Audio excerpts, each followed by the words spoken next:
लोग हमारी आयतों के सिलसिले में हमें हराने की कोशिश करते हैं, वो गिरफ्तार अजाब किए जाएंगे। कह दो कि मेरा परवरदिगार अपने बंदों में से जिसके लिए चाहता है रोजी फराख कर देता है और जिसके लिए चाहता है तंग कर देता है, और तुम जो चीज खर्च करोगे वो उसका तुम्हें एवज देगा, वो सबसे अच्छा रिज्क देने वाला है। और जिस दिन वो इन सब को जमा करेगा फिर फरिश्तों से फरमाएगा, क्या ये लोग तुमको पूजा करते थे?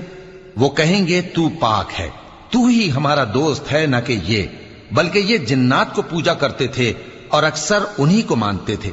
तो आज तुम में से कोई किसी को नफा और नुकसान पहुंचाने का इख्तियार नहीं रखता, और हम जालिमों से कहेंगे कि अब दोजख के अजाब का, जिसको तुम झूठ समझते थे, मजा चखो।